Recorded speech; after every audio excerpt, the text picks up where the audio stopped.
옆 사람에게 이렇게 인사하겠습니다. 혹시 친구가 없습니까?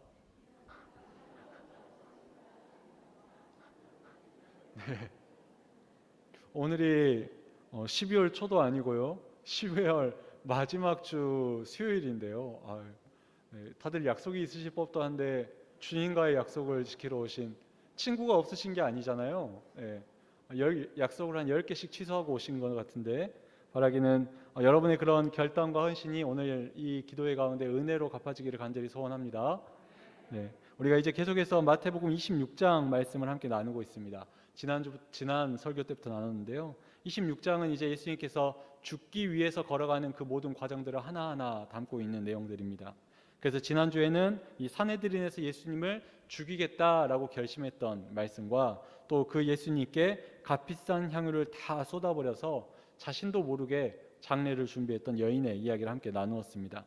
그리고 오늘 우리가 함께 읽은 이 본문까지 이어지는 말씀들은요, 이제 좀 더 죽음을 향해 나아가는 결정적인 사건들이 하나 둘 기록되는 것을 볼 수가 있습니다.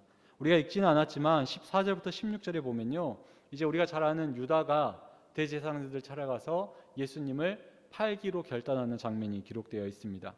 이전에 대제사장들과 산헤드린이 예수님을 죽일 자로서 26장에 등장했다면 오늘 이 읽지 않았지만 이 유다의 모습은요, 그 예수님을 죽이기 위해서 팔아넘기는 자의 모습이 기록되어 있습니다. 그리고 이어지는 오늘 본문에 이 사건이 등장하는 것을 볼 수가 있습니다. 이제 예수님께서는 절기에 맞춰서 유월절 식사를 제자들과 함께 합니다. 흔히 이 장면을 우리가 최후의 만찬이라고 부르죠. 그래서 이 식사의 장면의 전반부가 오늘 본문의 말씀이라고 할 수 있는데요. 예수님께서는 말씀을 보면 이 제자들에게 유월절을 준비하도록 명령을 하고 이제 제자들이 준비한 이 유월절 식사에 제자들과 함께 참여하는 것을 볼 수가 있습니다. 우리가 이제 최후의 만찬이라고 하니까 마치 엄청나게 화려하고 멋지고 이제 이후로 뭐 다이어트 시작하기 전에 우리가 막 엄청나게 먹듯이요. 이제 이후로 못 먹으니까 맛있는 거 많이 먹을 것 같은데 이 유월절 식사는 그런 식사가 아닙니다. 이 유월절 식사는요, 그 의미 자체가 무엇이냐면 애굽에서 종되었을 때 그때 고통을 기억하라고 주님이 하나님께서 명령하신 식사거든요. 그래서 그 식사 내용이 사실 그리 볼품 있지 않습니다. 맛있는 음식이나 기름진 음식이 있는 게 아니고요, 노예들이 먹던 식사를 다시 기억하며 먹는 게 유월절 식사입니다. 그래서 이 유월절 식사의 자리는 어떻게 보면 맛있는 음식과 화기애애한 분위기가 있다기보다는 고통을 기억하고 고난을 기억하고 그 쓰라림을 되뇌이는 시간이기 때문에 그렇게 좋은 분위기라고 할 수는 없는 시간입니다. 특별히 먹을 게 맛이 없으니까요, 제자들 입장에서 좀 밥맛이 떨어질 수도 있는데 더 중요한 건 이 밥맛 떨어지는 맛없는 음식을 먹는 중에 예수님께서 더 밥맛 떨어지는 일을 하신다라는 겁니다. 21절 말씀인데요, 우리가 함께 읽어보도록 하겠습니다. 함께 읽겠습니다. 시작.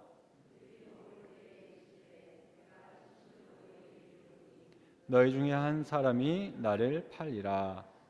아멘.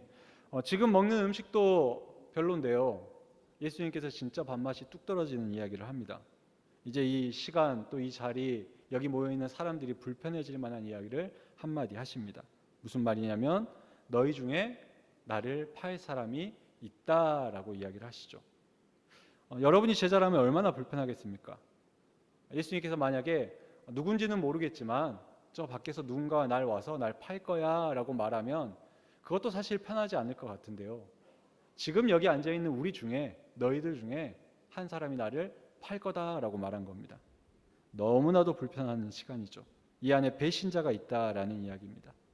그래서 이 이야기를 들은 제자들의 마음이 어떻습니까? 성경에 보니까 몹시 근심했다라고 말합니다. 몹시 고민하기 시작합니다. 왜 고민하느냐? 그 사람이 혹시 나일까봐, 내가 혹시 그렇게 할까봐. 그 증거가 무엇이냐면 제자들이 예수님께 이렇게 묻습니다. 22절에 보면요, 주여 나는 아니지요 라고 묻습니다. 주님, 저는 아니지요? 혹시 전가요? 이렇게 물어보는 그들의 마음입니다. 즉 그들의 마음속에 불안함이 있었던 겁니다. 혹시 내가 주님을 파는 사람이 될까봐 불안해하던 그들의 모습이 있었습니다. 하지만 이 제자들은, 이렇게 물어본 제자들은 다 예수님을 판 사람이 아니었죠. 누가 예수님을 팔았냐면 유다가 이미 예수님을 팔았죠. 이 모든 제자들이 다 물은 후에 드디어 이 예수님을 판 유다가 예수님께 묻습니다. 25절에 보면요, 랍비여 나는 아니지요 라고 묻습니다. 여기서 여러분 한 가지 이상한 점을 발견하실 수 있습니까? 한 가지 이상한 점이 있는데요, 이 제자들과 유다의 차이점이 있다라는 것입니다. 어떤 차이냐면요, 예수님을 부르는 호칭의 차이가 있다라는 겁니다. 다른 제자들은 예수님께 물을 때 주님 저는 아니지요 라고 물어보는데요, 유다는 뭐라고 물어봅니까? 랍비여 라고 물어봅니다. 선생님 저는 아니지요 라고 물어보죠. 물론 가볍게 생각하면요 그냥 지나갈 수 있는 이야기지만 사실 그렇게 가벼운 이야기가 아닙니다. 많이 이상한 이야기예요. 왜냐하면 지금 이 자리 안에서 모두가 함께 있는 자리에서 이 심각한 분위기에서 이 앞에 11명의 제자가 똑같이 계속 물어봤거든요. 예수님께 주님 저는 아니죠. 이 소리를 지금 몇 번 들었어요? 11번 들었습니다. 그런데 마지막에 묻는 유다는 뭐라고 묻습니까? 랍비여라고 말한 겁니다. 이상하지 않습니까? 그런데 이게 더 이상한 이유가 있습니다. 우리가 지금까지 읽은 마태복음을 다 살펴보면요, 제자들이 예수님을 랍비라고 부른 적이 한 번도 없습니다. 한 사람도 없습니다. 유일하게 오늘 이 본문에서 이 유다가 처음으로 주님을 랍비라고 부릅니다. 물론 이제 다른 사람들이 예수님을 랍비라고 불렀다라는 이야기를 하긴 하지만 제자들이 직접 주님을 랍비여라고 부른 건 이 유다가 처음이다라는 거죠. 그리고 심지어 이건 실수가 아닌 게요, 이 이후에 나오는 본문에 한 번 더 랍비라고 예수님을 부르는 모습이 나옵니다. 마태복음 26장 49절 말씀인데요, 우리가 자막을 통해서 함께 읽어보도록 하겠습니다. 함께 읽겠습니다. 시작.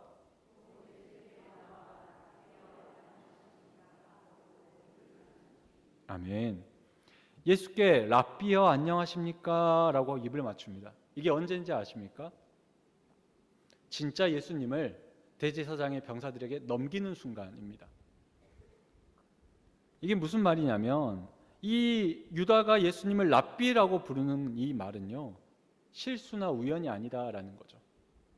그의 진짜 마음을 이 고백 가운데에 담고 있다라는 것입니다. 유다는 진짜 예수님을 랍비라고 생각했다라는 거죠. 그리고 이것을 통해서 우리는 유다의 그 영적인 상태, 믿음의 상태를 정확하게 볼 수 있습니다. 유다는 자신의 고백을 통해서 내가 지금 예수님을 주님으로 믿고 있지 않습니다라는 것을 정확하게 보여주고 있다라는 거죠. 그렇기 때문에 유다는 예수님을 대제사장에게 팔아 넘겼고요, 실제로 그 병사들에게 예수님을 넘기는 장면을 통하여서 내가 예수님을 진짜 주님으로 믿지 않는다라는 것을 증명해 보이고 있다라는 것입니다. 물론 지금 이 유다가 최후의 만찬이라는 이 귀한 자리에 다른 제자들과 함께 12제자의 한 명으로서 앉아 있긴 하지만 이 사람은 진정한 의미에서 제자는 아니었다라는 거죠. 이름만 제자인 그냥 유다였다라는 것입니다. 삶이 제자의 삶이 아니었다라는 거죠. 그렇다면 이 유다가 예수님을 따라다닌 세월이 몇 년인데요, 왜 유다가 이렇게 돼버렸을까요? 왜 예수님을 유다는 팔아 넘겼을까요? 누가복음에서는 유다가 예수님을 팔아 넘긴 이유에 대해서 사탄이 그 마음에 들어갔다라고 말합니다. 그런데 들어가서 무슨 일을 했는지는 알려주지 않거든요. 무슨 일을 했길래, 어떤 마음을 줬길래 배신을 했을까? 그래서 우리가 이제 추측하기는 유다가 어떤 사람인지를 보면 그 추측을 해볼 수 있습니다. 예를 들어서 우리는 성경을 통해서 유다가 돈을 사랑하는 사람이었다라는 것을 알고 있습니다. 그래서 은 30개를 받기 위해서 예수님을 넘겼다라고 우리가 생각할 때가 있습니다. 그런데 돈을 사랑한 것 치고는요, 예수님을 넘긴 그 금액이 은 30이 저는 너무 작다라고 생각을 하거든요. 무슨 말이냐?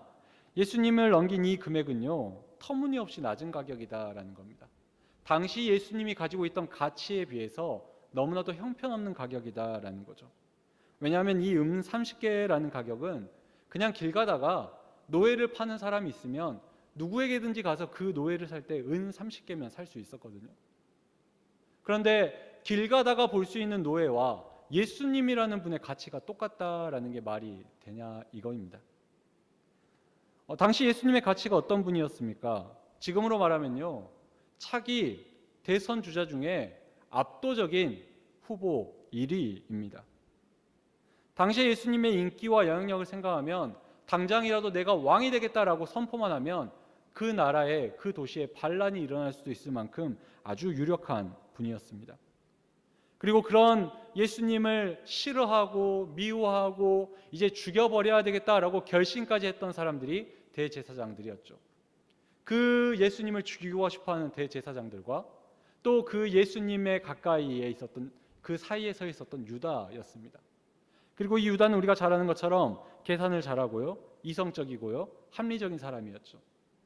여러분이 이런 양쪽의 거래를 원하는 사람의 중간에 서 있었다면, 대제사장들이 그렇게 바라는 예수님을 내가 처리할 수 있는 기회를 가진 사람이라면 길 가다가 아무 노예나 살 수 있는 그 은 30에 이 거래를 하시겠습니까?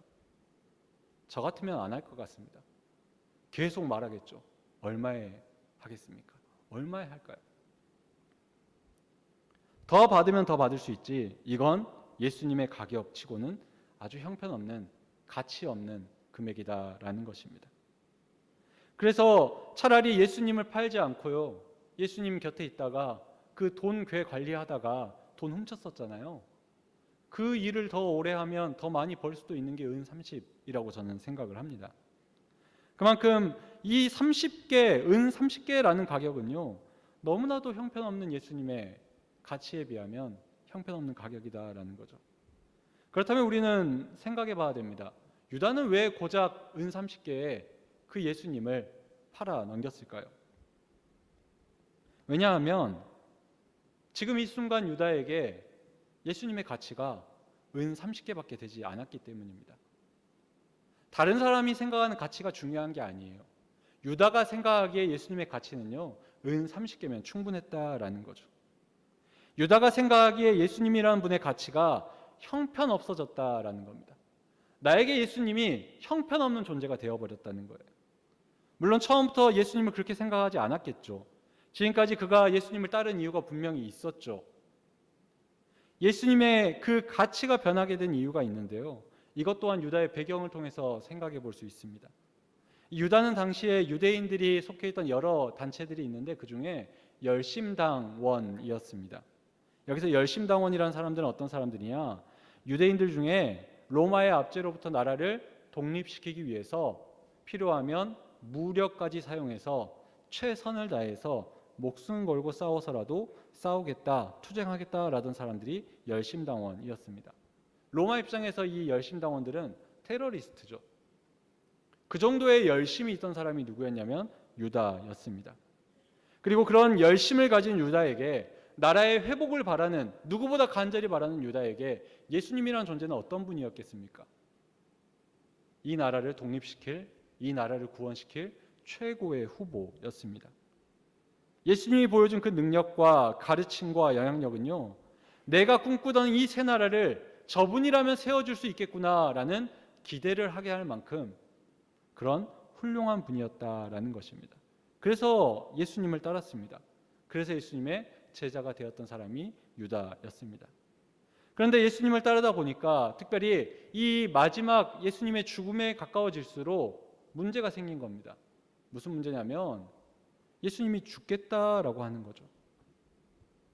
이제 예루살렘에 왔으니까 이제 혁명을 일으켜야 될 것 같은데, 이제 사람들을 모아서, 군중들을 모아서 다투고 싸우고 이겨서 그 능력으로 새 나라를 세워야 될 것 같은데 갑자기 예수님이 죽겠다라고 하는 겁니다. 얼마나 실망이 컸겠습니까? 저분과 함께하면 새 나라가 세워질 줄 알았는데 저분이 갑자기 죽어버리겠다라고 하니까요. 기대가 무너진 겁니다. 실망했습니다.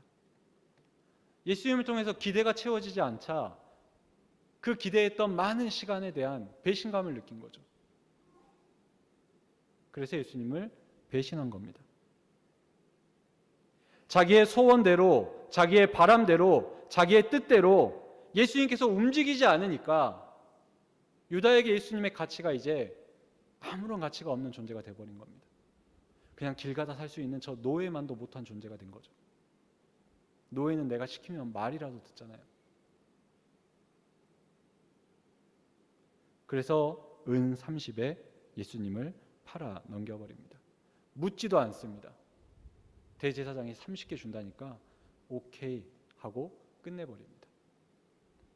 그래서 유다가 예수님을 주님이라고 부르지 않은 겁니다. 랍비라고 부른 거죠. 아니, 말은 랍비라고 부르고 있지만 사실은 그보다 훨씬 못한 존재로 그에게 가치가 매겨져 있었다라는 겁니다. 오늘 이 유다의 모습을 보면서요, 이런 생각을 해봅니다. 지금 우리에게 예수님은 어떤 분이십니까? 우리에게 예수님은 어떤 가치를 지닌 분이십니까? 이제 23년을 며칠 남겨두고 있는데요. 올 한 해 나에게 예수님은 정말 가장 가치 있는 분이 맞으셨습니까? 혹시요, 우리가 지금 유다를 보면서 손가락질하고 있는데 나는 예수님 판 적 없습니까? 내 목적을 위해서, 내 욕심을 위해서, 내 소원을 위해서, 내 명성과 내 성공을 위해서 예수님 믿으면 잘 되겠지 라고 생각하며 열심히 예수님 따르다가, 열심히 예수님 사랑한다고 말하다가, 내가 이렇게 예수님 믿는다고 사람들에게 보여주다가, 봉사하고 헌신하다가, 예배하다가 내가 원하는 것 얻고 나면 이제 예수님 필요 없네 라고 생각하며 예수님 팔아버리는 게 혹시 우리의 모습 아닙니까?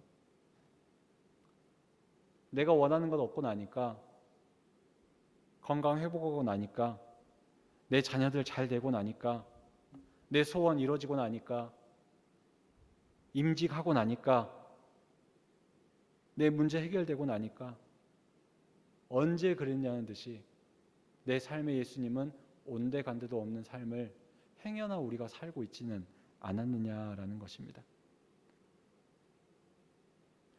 물론 내 소원이 이루어지고 나서 예수님을 팔아버린 사람도 있지만 반대로 진짜 유다처럼요, 다른 이유로 예수님을 판 사람도 있습니다. 내가 이렇게 열심히 했는데 예수님이 아무것도 안 해주면요, 내가 이렇게 작정 기도하고 헌신하고 하나님께 간절히 기도했는데 치료해 주지 않으면요, 내가 이렇게 열심히 헌신했는데 내 인생에 성공이 보이지 않으면요, 내가 이렇게 목이 쉬도록 간절히 부르짖었는데 왜 주님은 내 뜻대로, 내 기대대로 응답해 주지 않으시고 죽은 것처럼 가만히 계십니까? 배신감 느낍니다. 난 그런 주님을 원한 적이 없어요. 그런 예수님이라면 이제 저에겐 필요하지 않습니다.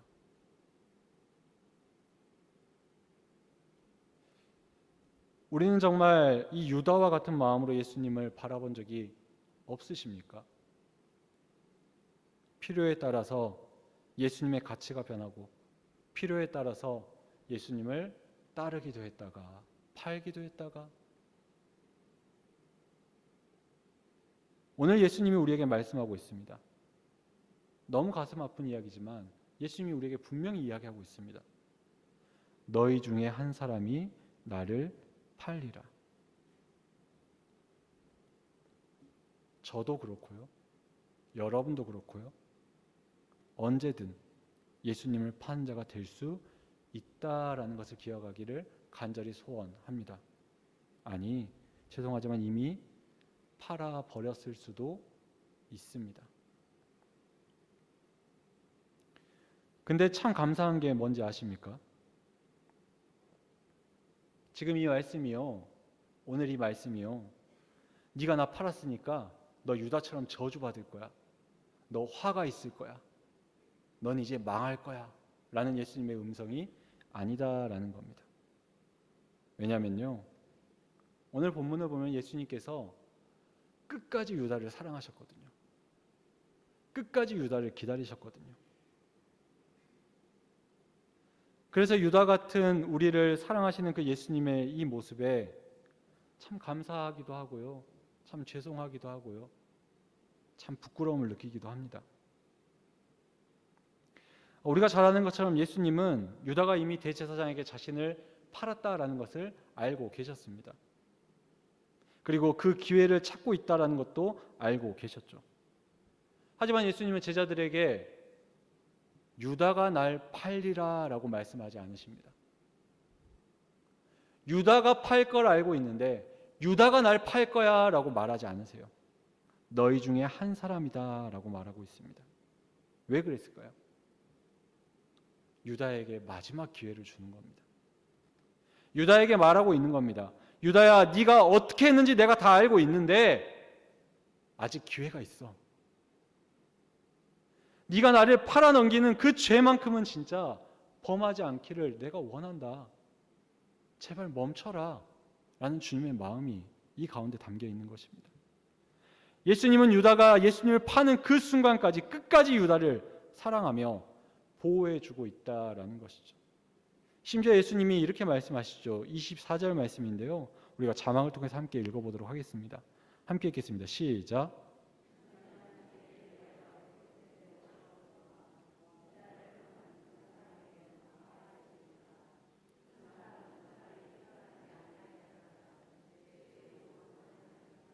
아멘. 이 말씀 언제 하신지 아십니까? 유다가 예수님께 묻기 직전에 합니다.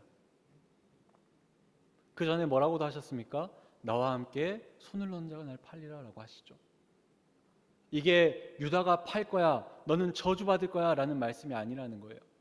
유다가 묻기 전에 유다에게 기회를 주는 겁니다. 야, 너 손 넣지 마. 그러면 너 나 팔 거잖아. 야, 너 태어난 걸 후회할 정도로 화를 입지 않았으면 좋겠어. 제발 날 팔지 말아라. 우리가 부모님이 자녀들에게 말하잖아요. 너 그러면 큰일 나. 하지 마. 주님이 지금 그 마음으로 유다에게 말씀하고 있는 겁니다. 나를 팔지 말라고요. 네가 그 죄를 범하지 않기를, 다른 사람이 나를 팔겠지만 나를 파는 사람이 너는 아니기를 내가 바란다라는 그 주님의 마음이 이 유다가 예수님께 묻기 직전의 이 순간에 주님께서 유다에게 보여주고 있다라는 것입니다. 예수님께서는 자신을 배신한 그 유다에게까지도 끝까지 사랑해 주시고요, 보호해 주시고요, 배려해 주고 있다라는 거죠. 그럼에도 불구하고 유다가 잘못된 선택을 했을 뿐이다라는 겁니다. 그런데 그 사랑과 인내와 보호가 유다에게만 있느냐? 우리에게도 있다라는 거죠. 지금 우리에게도 똑같이 말씀하고 있습니다. 필요에 따라서 예수님을 사고 팔았던, 예수님의 가치를 내 마음대로 높였다 낮췄다 했던 그런 유다 같은 우리에게 네가 나 팔았던 거 알고 있어. 성공하고 싶어서, 잘 되고 싶어서, 네가 원하는 대로 내가 됐으면 하는 바람에 나에게 했던 거 잘 알고 있는데 그래도 이제 나를 팔지 말아라. 네가 다시 제자로 돌아오기를 바란다 라는 그 주님의 음성이 지금 이 말씀 가운데 우리에게 담겨 있는 줄로 믿습니다. 그래서 바라기는 이 말씀을 듣는 우리가요, 예수님을 랍비가 아니라 다시 주님으로 고백하는 성도 되기를 간절히 소원합니다. 예수님을 내 마음대로 같이 먹이면서 내가 필요할 때만 갖다 쓰는 자가 아니라, 때로는 내가 원하는 대로 예수님이 하지 않더라도 그분을 끝까지 주님으로 믿고 섬기는 저와 여러분 되기를 간절히 소원합니다. 주님께서 우리에게 주시는 이 2024년이라는 시간은요, 다시 우리가 제자로 살아갈 수 있는, 다시 우리가 주님을 주님으로 모시며 살아갈 수 있는 귀한 기회이자 또 우리에게 허락하신 사랑의 시간이라는 것을 기억하며 이제 그 주님의 사랑과 인내와 배려와 부름에 바르게 응답할 수 있는 저와 여러분 되기를 바랍니다. 유다와 같은 선택하지 마시고요, 하나님이 원하시는 우리를 향한 그 사랑에 사랑으로 응답할 수 있는 저와 여러분 되기를 간절히 소원합니다. 오늘 말씀 제목이 당근마켓입니다. 당근마켓이 뭔지 아십니까? 예, 당근마켓은 휴대폰에 있는 어플리케이션 이름인데요, 이 가까운 동네에 있는 사람들하고 서로 물건을 거래할 수 있게 만들어주는 어플리케이션입니다. 그래서 이걸 거래할 때 보면 실제로 약속 장소를 정해서 나가면, 저도 해본 적이 있는데요, 누군가 다가와서 이렇게 말합니다. 당근? 네. 네, 그러면 인사를 하고 거래를 하죠. 네. 근데 이 당근마켓에서 거래되는 물건들의 특징이 하나 있습니다. 이게 뭐냐면요, 더 이상 나한테 쓸모가 없는 것들을 판다라는 거죠. 그나마 그게 쓸모 있다라고 생각하는 사람에게 그 물건을 팝니다. 특별히 내가 샀던 금액에 비해서 아주 형편없는 가격에 파는 게 당근마켓의 모습 중에 하나입니다. 그런데 오늘 이 유다와 대제사장의 거래가 딱 당근마켓과 유사해 보였습니다. 유다는 자신에게 예수님이 더 이상 필요해지지 않자 예수님을 데려다가 가장 필요하게 생각했던 대제사장들에게 팔아버리죠. 싸게 팔아버립니다. 하지만 예수님은 그런 유다를 끝까지 사랑하셨고요, 그가 돌아오도록 수없이 권면하셨습니다. 그리고 유다처럼 살아온 우리에게도 지금 독일한 사랑으로 우리가 돌아오기를, 우리가 회복하기를, 우리가 제자 되기를 기다리고 있습니다. 예수님이 우리의 모습을 몰라서 그러는 것이 아닙니다. 알지만 사랑으로 모르는 척 해 주십니다. 다시 제자가 될 기회를 주시고 있습니다. 이제 어떻게 하시겠습니까? 그 사랑의 부름에 바르게 응답할 수 있는 저와 여러분 되기를 바랍니다. 2003년 어떻게 사셨든 상관없습니다. 예수님을 얼마나 배신했든, 예수님을 얼마나 팔아먹었든 지금 이 순간부터가 중요한 겁니다. 2024년이 중요한 거죠. 내가 24년에 주님의 사랑에 응답해서 감격해서 다시 제자로 주님을 주님으로 모시고 살겠다라고 결단하는 성도들에게 하나님께서 회복할 수 있는 힘을 허락해 주실 줄로 믿습니다. 특별히 참 감사한 것은 우리가 그렇게 살아갈 수 있도록 오늘 우리가 찬양했지 않습니까? 우리가 주님을 아무리 배반해도요, 주님은 우리를 위해서 빌고 계신다라는 겁니다. 그 주님의 간구하는 기도가 우리의 삶 가운데 응답되어서 다시 회복되는 진짜 제자답게 살아가는 우리 모두가 되기를 간절히 소원합니다.